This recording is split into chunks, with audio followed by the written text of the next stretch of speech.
పరిశుద్ధుడా మహోన్నతుడా నీ చాటున నివసించేదా నా జీవిత కాలమంతా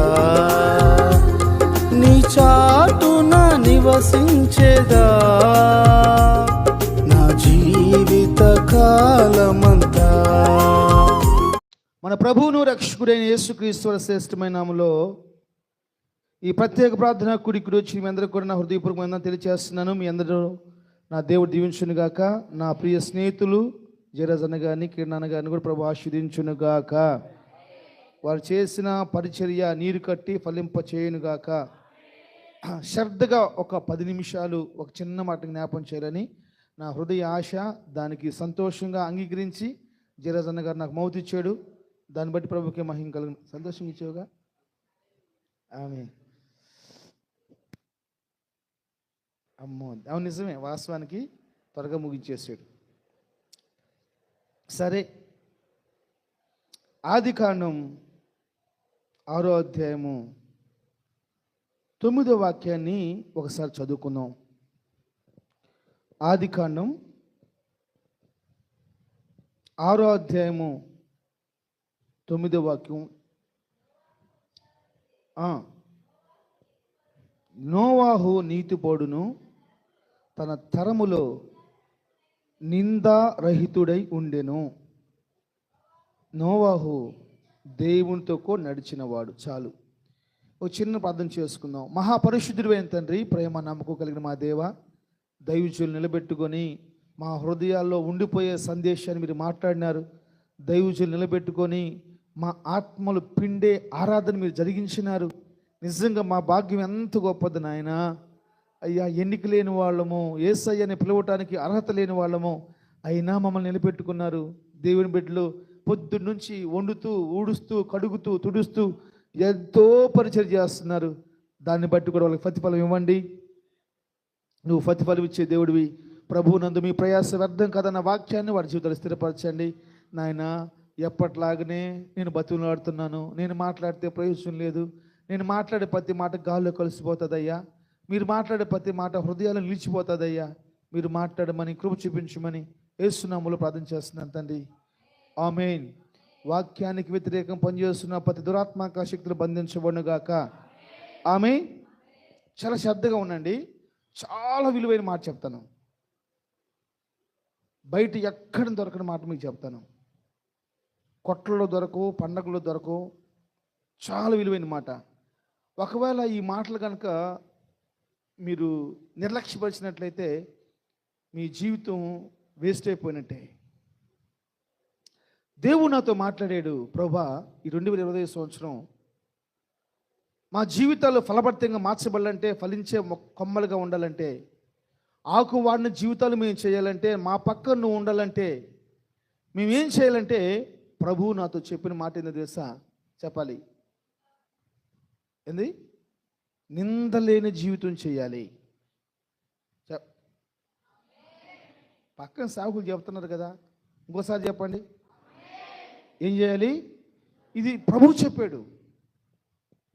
అందుకని ఈ 2 రోజులు ప్రత్యేక కూడికలు ఈ గడిచిన 8 సంవత్సరాలు నేను ఏర్పాటు చేయలేదు. నా ఆశ, ప్రభు చెప్పాడు, ఆకువాడుగా ఫలించాలన్నా, దేవుడు మనల్ని విడిచిపెట్టకుండా ఉండాలన్నా, విచారములు తొలగిపోవాలన్నా, విధిరాత తొలగిపోవాలన్నా, తుడిచివేయబడాలన్నా మనం ఏం చేయాలి అంటే, బైబిల్ చెబుతుంది నిందలేని జీవితం చేయాలంట. ఏ జీవితం చేయాలమ్మా? దేవుని బిడ్డలారా, ఈరోజు మరి మన పరిస్థితి ఏంటి? మన బ్రతుకులు ఎలా ఉన్నాయి? నిందల పాలైపోతున్నామా? నిందలు నువ్వే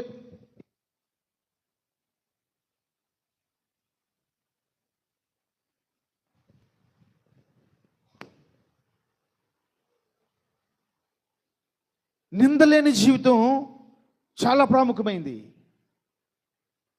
నీ జీవితం ఎలా ఉందని అడుగుతున్నాను నేను. ప్రతి వ్యక్తికి బాగుండాలని కోరుకుంటుంది, కానీ దైవజీవులు చెప్పినట్లు ఒక వ్యక్తి జీవితం ఎలా బాగుపడిద్ది? బైబిల్ చదివితే కదా. ఒక వ్యక్తి జీవితం ఎలా బాగుపడిద్ది? ప్రార్థన చేస్తే కదా ఒక వ్యక్తిని దేవుడు ఎలా విడిచిపెడతాడు? ప్రార్థన లేకుండా, బైబుల్ లేకుండా, విశ్వాసం లేకుండా, భక్తి జీవితం లేకుండా, పరిశుద్ధమైన జీవితం లేకుండా దేవుడు ఎలా ఉంటాడండి? నా అనుభవాన్ని మీతో పంచుకొని ఆశపడుతున్నాను. నన్ను విడిచి పోనంటివే అన్న పదం నన్ను ఎంతగా ప్రభావితం చేసిందంటే, నూతన పాటలో యేసు ప్రభు చేసి నా పక్క నుంచున్నాడు. ఇట్లా నేను ఆయనకు వ్యతిరేకమైన పనులు చేస్తూ ఉన్నాను, ఆయనకి ఇష్టమైన పనులు చేస్తూ ఉన్నాను, ఆయనకి ఇష్టం లేని మార్గం నడుస్తూ ఉన్నాను. ఆయన నుంచి పోతాడేమనుకుంటే పోట్లా, సిగ్గులేని వాడిగా, ఏ దిక్కు దిశను లేనివాడిగా, నేను తప్ప ఆయనకి మనుషులే లేనట్లు నా వెంటే ఉంటాడంట. నేను నేర్చుకున్నాను ఈ మాట చెప్తానికి. నన్ను విడిచిపోడంట. ఆయన రాజ్యంలో నన్ను కలిపేంతవరకు విడిచిపోడంటమా. దేవుడు అలా ఉన్నాడు మనుషుల పట్ల. అవమానాలు పాలయ్యాడు కదా, నిందలు పాలయ్యాడు కదా. 53వ అధ్యాయం చెప్పితే యెషయా తుణీకరించబడ్డాడు, నలగొట్టబడ్డాడు.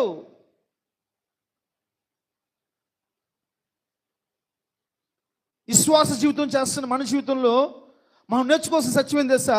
నిందలేని జీవితం మనకు కావాలి. మన పైన నిందలనే మరకలు ఉండకూడదు. నిందలేని జీవితం మనకు ఉంటేనే ఈ 2025 సంవత్సరం అన్ని విషయాల్లో మనం బలభర్తంగా మార్చబడతాము.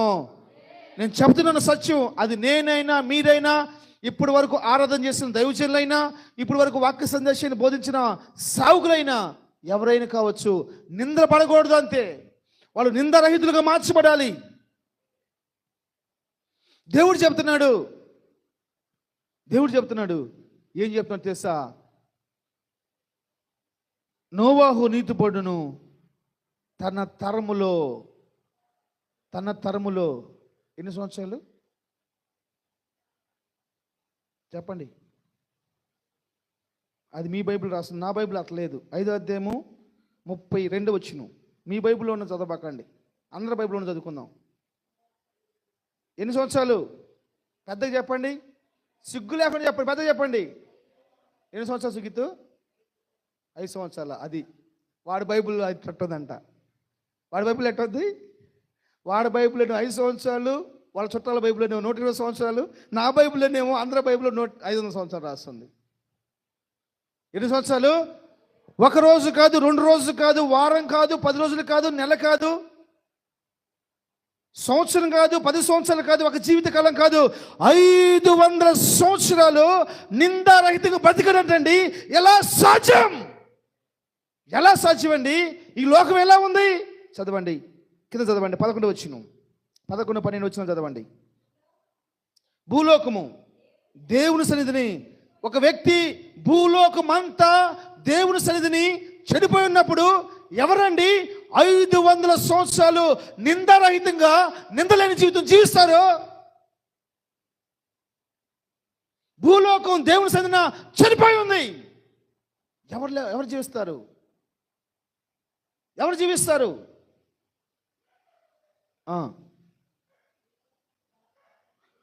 బలత్కారంతో భూలోకమంతా నింపబడిపోయింది.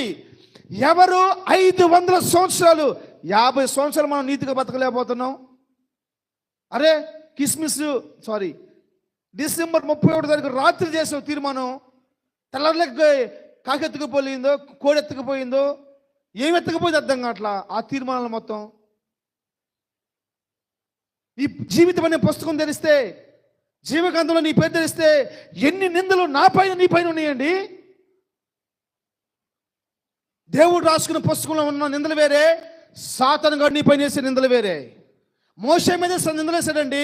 నువ్వు నేను ఒక లెక్క, 40 రోజులు తినలేదు, తాగలేదు, 40 రాత్రులు 40 పగళ్ళు దేవునితో కలిసి ముఖాముఖిగా దేవుని చూసినవాడు, దేవునితో మాట్లాడినవాడు, దేవుడు చెప్పింది రాసుకున్నవాడు, దేవుని చెప్పింది చేసినవాడు, 40 సంవత్సరాలు దేవుని ప్రజల్ని అరణ్యం నడిపించిన వాడు. ఆ 40 సంవత్సరాల కాలంలో తన భార్య పేరు కానీ, తన బిడ్డల పేరు కానీ ఎక్కడ కనపడదండి. ఆయన గురించే సాతానుగాడు నిందలేస్తే దేనికి పనికి వస్తావు నువ్వు? నేను దేనికి పనికి వస్తావు? నిన్ను ఏదైనా ఒక మాట నాకు బతకగలమా? నువ్వెవరి పేరు? నీ పేరు నువ్వెవరివి? పెద్ద చెప్పండి అమ్మా, మీరు నవ్వబాకండి, పెద్ద చెప్పండి. ఇన్నొక మాట నేను బతకగలనా? భూలోకంలో వేసే ఒకడు ఉన్నాడు బతికి. విశ్వాసుని ఒక మాట అంటే సంఘమన్నా పగిలిపోవాలి, చీలిపోవాలి, సేవకుడన్నా చచ్చిపోవాలి. బతకగలమా? ఆ రైట్స్ ఉన్నాయా నీకు? సేవకుడిగా రైట్స్ ఉందమ్మా. 1:28 బోధిస్తుంది, ప్రతి ఒక్కరిని జ్ఞానపూర్ణులుగా మార్చి సమస్త విధములైన బుద్ధి. కొలసీలకు రాసిన పత్రిక 1:28 మీ హృదయాలు ఉంచుకోండి. చదవగలరా మరొకసారి? కొలసీలకు రాసిన పత్రిక 1:28 వచ్చిన త్వరగా, సమయం లేదు. అదేం పాస్ నీ మౌత్ తీసుకునేందుకు తెలియదు, పారిపోతూ ఉంటుంది అది. జెరూసలేం తీసుకున్నప్పుడు గమ్మునుంది, నేను తీసుకోగానే పారిపోతుంది అది. ప్రతి మనుషుడిని ఎవరి ముందు కావాలండి? పెళ్లి చూపులకు వెళ్ళినప్పుడు పెళ్లి కూతురు సంపూర్ణంగా రెడీ అయిపోయి కూర్చుంటుంది, పెళ్లి కొడుకు టిప్పు టాప్గా వెళ్తాడు.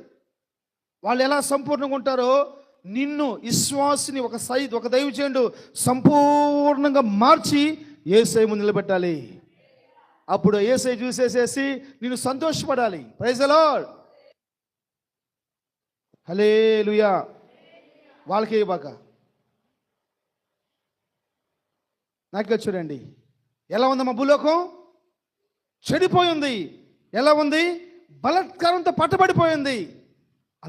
అలాంటి కాలంలో, అలాంటి తరంలో 500 సంవత్సరాలు నిందలు లేకుండా బతికాడు. నిందలు లేకుండా బతికాడు. ఇది నాకు చాలా రోషం కలిగించింది అంతే. ఈ సంవత్సరం మనం ప్రయత్నిద్దాం కాదు, జీవితం నిందలేని జీవితం చేద్దాం. నిందలేని జీవితం చేద్దాం. నిందలు లేకుండా బతుకుదాం. ఒక నూతన అధ్యాయాన్ని సృష్టిద్దాం అంతే.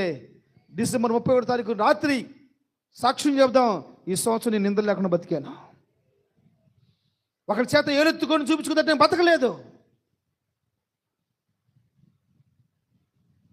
అలా బ్రతుకుదాం, అలా జీవితం. హల్లెలూయా. వాక్యంతో నువ్వు తయారవు, వాక్యంతో నువ్వు చెక్కబడు, వాక్యాన్ని అంగీకరించు, నీ హృదయంలో ముద్రించుకో. నేను చెప్పే మాట తెలుసా? ఎవరైతే నిందల్లేని జీవితం చేస్తారో వాళ్ళే బ్రతుకుతారు. దేవుడు నోవాహును చూసినప్పుడు నిందలేని జీవితం చేస్తున్నాడంట. అప్పుడు దేవుడు అంటాడు నోవాహుతోటి, అయ్యా నువ్వేం చేస్తావంటే, ఏం చేయాలి నువ్వు? ఎవరి కోసం? ఎవరి కోసమమ్మా? ఇంక పెద్ద చెప్పండి.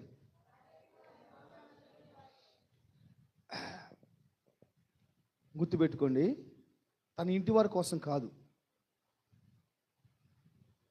తన ఇంటి వారి కోసం కాదు. చదువు 14వ వాక్యం,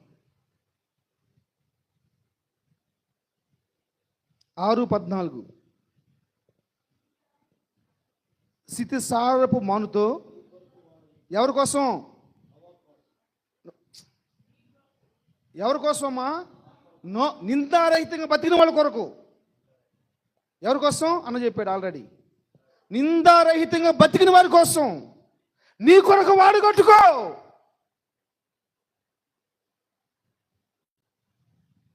నిందారహితంగా బతకడం అంటే ఏంటి? ఒకతో నాకు అనవసరం, నా మట్టుకు నాకు చాలు, నేను మంచుకుంటానయ్యా, నా మట్టుకు నేను బాగుంటానయ్యా అంతే. హల్లెలూయా. 2 చేతుల పైకి చెప్తామా? 4 సార్లు చెప్పండి.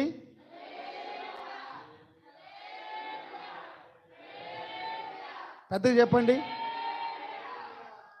గడియార స్తంభం కాడికి పెడతాడు చెప్పండి ఒకసారి. ఆడులు బాగా చెప్తున్నారు, మోగాళ్ళు చెప్తారా? నాకు వీళ్ళ మీద బాగా బాధగా ఉంది.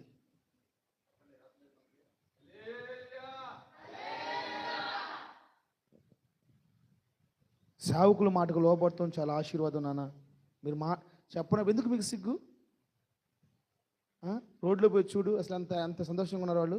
వాళ్ళకి ఎవరు చెప్తున్నారు ఎగరమని, ఏలేయమని, డ్యాన్స్ చేయమని ఎవరు చెప్తున్నారు? వాళ్ళ సంతోషం అక్కడ చూపిస్తున్నారండి. నీ సంతోషం మందిలో చూపించొద్దా మైకేల్? నీ సంతోషం ఎక్కడుంది? వాళ్ళ సంతోషం ఆవిరైపోతుంది అంతే. తెల్లరపొద్దున సంపూర్ణ సంతోషం నీకు దేవుని సన్నిధిలో దొరుకుతుంది అంతే. సంపూర్ణమైన సంతోషం దొరికే స్థలంలో కేకలు పెట్టద్దు. ప్రజలో అదే బైబిల్ చెబుతున్న మాట ఏం చేసా, నువ్వు నిందారహితమైన జీవితం చేస్తున్నావు అంటే నీ మట్టుకు నువ్వు చూసుకుంటాం కాదు, ఒక వార్డును తయారు చేయాలి. ఆ వార్డులో క్రూరముగాలు ప్రవేశించాలి. నిందారహిత జీవితం ఏంది? క్రూరముగాలు. ఇది పెద్ద సబ్జెక్టు, ఇప్పుడు అవ్వదు, నాకు ఖచ్చితంగా 10 నిమిషాల సమయం ఉంది. క్రూరముగాలు ఉండే చోట నువ్వు ఉండాలి. ఆ క్రూరముగాలు లేని చోట ఉంటే నువ్వు నిందలేని వాడికి ఎలా మార్చబడతావు? నీ పక్కనే ఉండాలి తెలుసా, మందు బాటలు ఉండాలి, మందు దాక్కుని ఉండాలి. నీ పక్కనే ఉండాలి తెలుసా, పాప క్రియలు ఉండాలి, పాపం లేకుండా ఉండాలి. ఏం చెప్తుంది 2వ అధ్యాయం 7వ వచనంలో? 2 పేతురు పత్రిక 2:7 ఏం చెప్తుందమ్మా? నిన్నేగా చదివారు, చదువు లేకపోతే చదవండి త్వరగా. 2 పేతురు పత్రిక 2వ అధ్యాయం 7వ వచనం. దుర్మార్గుల ఎలాంటి వాళ్ళు మా వాళ్ళు? చెప్పండి, ఎలాంటి వాళ్ళు? దుర్మార్గులు, ఇంకా కామ వికారం కలిగిన వాళ్ళు. అలాంటి నడక నడుస్తున్నవాడు మధ్య ఎలా ఉన్నాడు లోతు? ఏమయ్యాడైతే కాపాడబడ్డాడు. నీ క్రూరముగాలు ఉంటేనేమో నువ్వు ఇంట్లోకి వెళ్ళి తలిపేసుకుంటే నువ్వు నిందరహితంగా ఎలా మార్చబడతావు? ఇప్పుడు నాకు మా గ్రూపులో 12 మంది ఉన్నారు హెచ్విఎఫ్ సహవాసంలో. ఈ హెచ్విఎఫ్ సహవాసంలో 12 మందిలో 3 చాలా శ్రేష్టమైన వాళ్ళు. ఎవరంటే పాస్టర్ భూషణం గారు, పాస్టర్ జయరాజ్ గారు, పాస్టర్ కిరణ్ గారు. ఎందుకంటే వాళ్ళు ఒక్క డ్రెస్ వేసుకుని వస్తే వారం రోజులు వాడతారు. ఇస్త్రీ నలగదు, బట్ట చినగదు. వాళ్ళు 1వ రోజు ఎట్టుందో డ్రెస్సు 7వ రోజు కూడా అంతే ఉంటుంది. మురిగ్గా నీరంతే. అదే మేమైతే పొద్దున ఒక డ్రెస్సు, మధ్యాహ్నం ఒక డ్రెస్సు, సాయంత్రం ఒక డ్రెస్ వేసుకోవాలి. మేము బొర్రెలు వాళ్ళం. అవునా కదా? యథార్థంగా ఒప్పుకోండి. హల్లెలూయా. నేను ఒప్పుకున్నా యథార్థంగా. మురికిలో నువ్వు ఉన్నా కానీ మురికి కాకుండా ఉంటావేనండి నిందలేని జీవితం అంటే.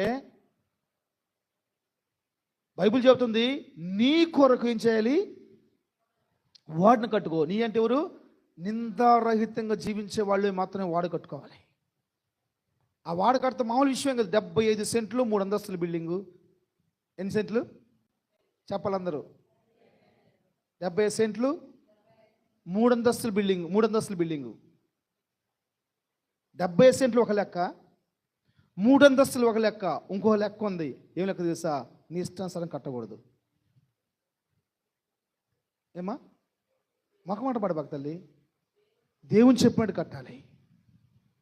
75 సెంట్లో కడతాం ఒక లెక్క, 3 అంతస్తులు కడతాం ఒక లెక్క, ఇంకొక లెక్క ఉంది. అది చాలా కష్టం. ఏంటది?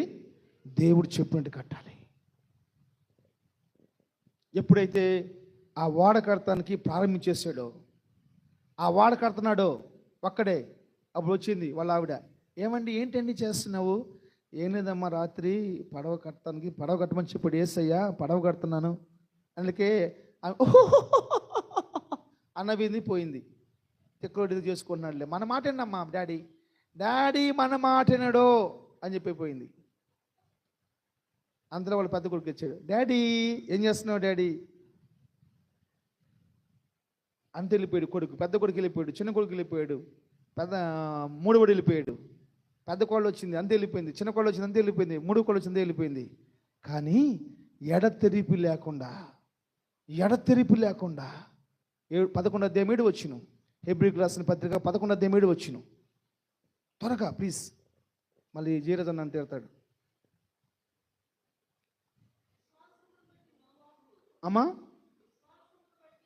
విశ్వాసమును బట్టి నోవాహు వాళ్ళ కుటుంబమా నోవాహా? చెప్పాలి. విశ్వాసం బట్టి వాళ్ళ కుటుంబం కాదు, నోవాహు కుటుంబం కాదు. విశ్వాసమును బట్టి నోవాహు అది వారికి చూడని సంగతుల గురించి దేవుని చేత ఏం చేశాడంట? హెచ్చరించబడి, భయభక్తులు గలవారే. హెచ్చరికలు ఉంటేనే భయభక్తులు వస్తాయి. ఆ హెచ్చరిక ఇంటేనే భయభక్తులు వస్తాయి. హల్లెలూయా. నాకే చూడండి హల్లెలూయా. హెచ్చరించేవారు కావాలి, బుద్ధి చెప్పేవారు కావాలి, నడవటం నేర్పించేవాళ్ళు కావాలి.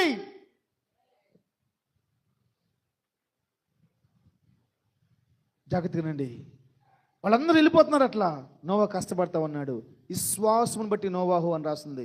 వాళ్ళందరూ కష్టపడతా ఉన్నారు. అప్పుడు ఎందుకనో వాళ్ళు చేస్తా ఉండగా చూసి, గుర్తుపెట్టుకోండి ప్రతి ఒక్కళ్ళు నేను చెప్తున్నానమ్మా, సంతోషం గారండి, నువ్వు చేస్తున్న భక్తి నీ కొడుకు చూస్తూ ఉండగా ఒకరోజు వచ్చి నీతో జాయిన్ అవుతాడు. Praise the lord. హల్లెలూయా. అదే మన నిరీక్షణ. మన భక్తిలో నిరసించకూడదు, సొమ్మసలకూడదు, సోలిపోకూడదు. మనం చేస్తూ ఉండగానే సుగిత్తు నీ కంప్యూటర్ ఆపరేట్ ఆపి కొంచెం చూసి జరుగు, నాకు కనపడిన ముఖం అది నీ ముఖం చూస్తే నాకు ఉద్యమం వస్తూ ఉంటుంది. అంతే, నా బాధ ఇంకేం లేదు. హల్లెలూయా. ఎంతమందని కాదు, ఆయన కావాల్సింది ఏం చేస్తా, దేవుడు చెప్పింది చేయాలి. ఆయన చేస్తానే ఉన్నాడు, ఒక్కడే మోసుకుంటున్నాడు. నా కూతురులా కాదు. పాపం డాడీని కష్టపడుతున్నాను, నేను కూడా పోయి బాత్రూమ్ కడుగుదాం, నేను కూడా పోయి మంచం పడదాం. ఆహా కాదు.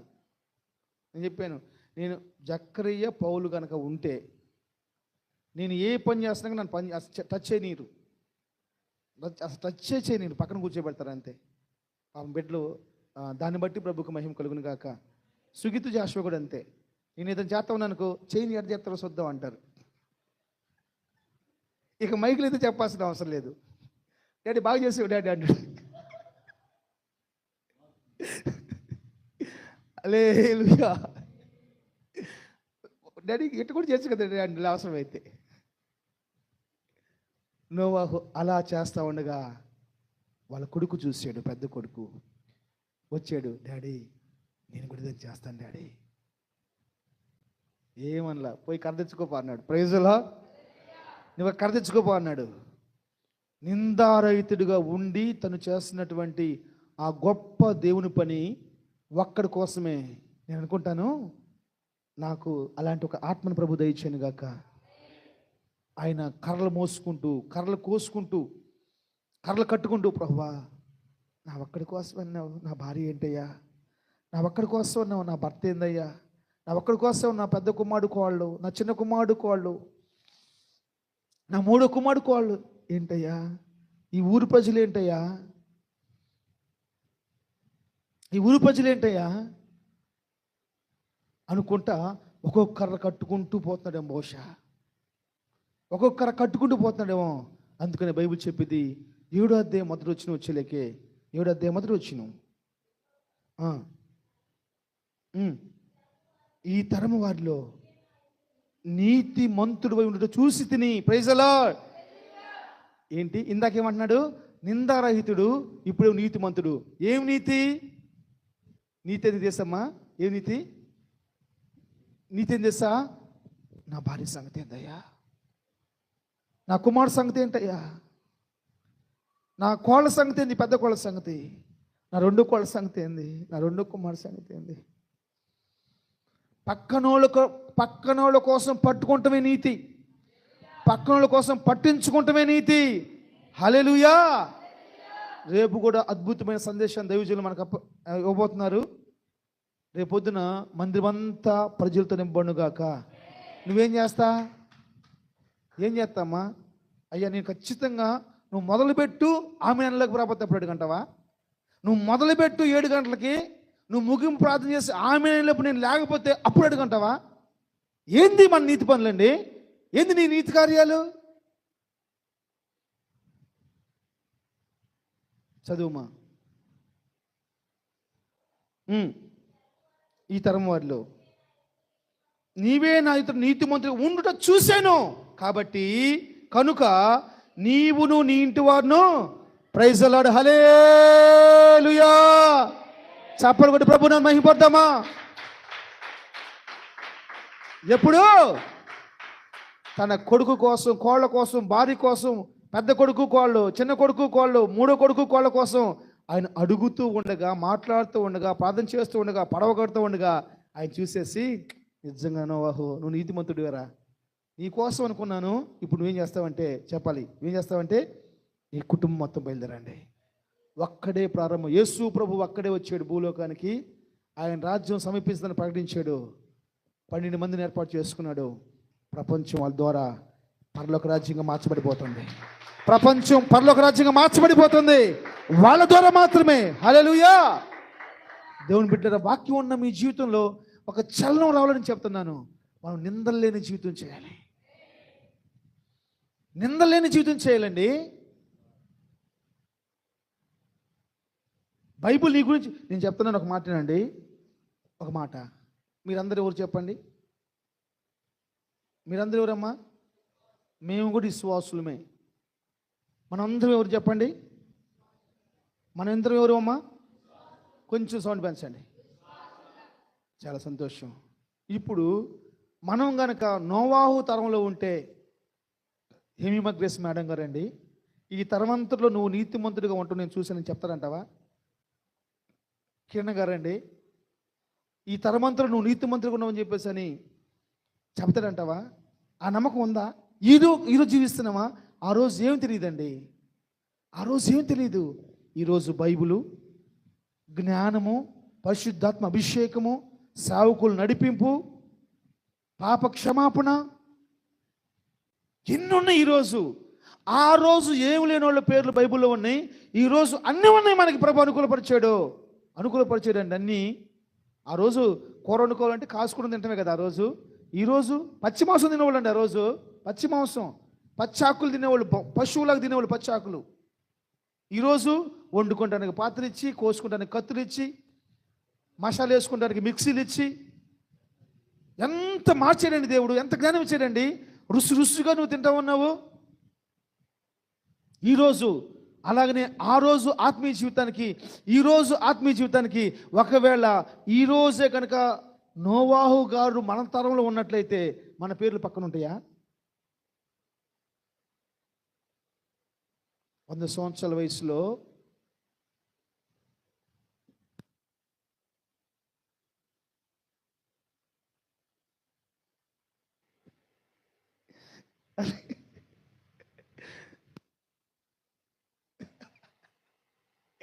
హల్లెలూయా. ఉట్టిదే ఊర చెప్పానులే. హల్లెలూయా. మర్చిపోయింది, మన ట్రాక్ పోయింది. ఇప్పుడు నేనంటాను, ఒకవేళ ఈ తరమే నోవాహు తరం అయితే ఈ తరంలో మన పేర్లు ఉంటాయా? 100 సంవత్సరాలు అప్పుడు ఇస్సాకు పుట్టాడు. ఇస్సాకు ఎన్ని సంవత్సరాలు బతికాడు? ఇస్సాకు ఎన్ని సంవత్సరాలు బతికాడమ్మా? అబ్రహాం ఎన్ని సంవత్సరాలు బతికాడు? అవునా? ఎన్ని సంవత్సరాలు?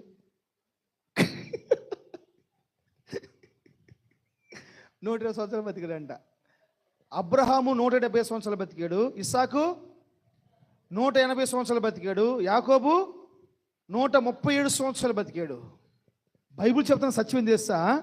బైబిల్ చెప్తున్న సత్యం ఏం చేస్తా? నేను అబ్రహాము దేవుణ్ణి, ఇస్సాకు దేవుణ్ణి, యాకోబు దేవుణ్ణి, నా దేవుణ్ణి, నా దేవుడు ఆయన అని నాశపడుతున్నాడు అండి. నోవాహు తర్వాత ఒక పేరు లేదు.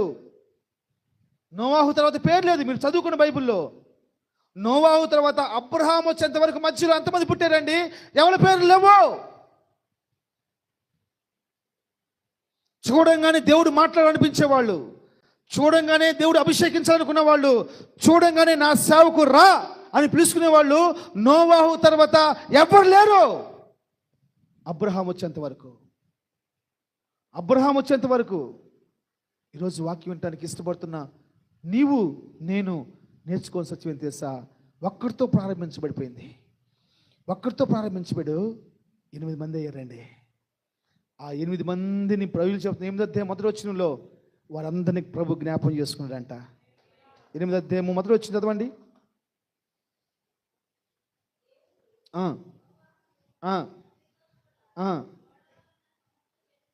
Praise the lord. హల్లెలూయా. నోవాహును బట్టి జాగ్రత్తగా వినాలి. నోవాహును బట్టి, నోవాహు కుటుంబాన్ని బట్టి ఆ పడవలో ఉన్న ప్రతి ఒక్క దాన్ని జ్ఞాపకం చేసుకున్నాడంట. నిన్ను బట్టి, నన్ను బట్టి, మనల్ని బట్టి ఈ తరాన్ని ప్రభు జ్ఞాపం చేసుకును గాక. ఈ తరం రక్షించబడును గాక. ఈ తరం విడిపించబడును గాక. ఈ తరం పరలోక రాజ్యంలో కనపడును గాక. మన ప్రాణాలకు ప్రతిగా దేవుడు ఈ దేశాన్ని రక్షించును గాక. అలాంటి అభిషేకం మనకి ఇచ్చును గాక. రెండో పేతురుపత్రిక 2 అధ్యాయంలో 5 వచనం రాసి ఉంటుంది. ఒక్క మాట చదివేసిన పడండి, ప్రార్థన చేసుకుందాం. 2 పేతురు మరియు ఆయన ఏ కాలం అది? పూర్వకాలం ముందున్న లోకమును విడిచిపెట్ల భక్తిహీన సమూహం మీదకి జలప్రళయం రప్పించినప్పుడు నీతిని ప్రకటించిన నీతిమంతులు అంటే ఎవరు తెలుసా? నీతిని ప్రకటించేవాళ్ళు. నీతిమంతులు అంటే ఎవరు? నీతిని ప్రకటించేవాళ్ళు. ఈరోజు నువ్వు నీతిని ప్రకటించావా? ఈరోజు నీతిని ప్రకటించావా? నీతిని ప్రకటించిన నోవాహును తన కుటుంబాన్ని దేవుడు ఏం చేశాడు? కాపాడాడు. లేచిన పని ప్రార్థన చేసుకుందాం.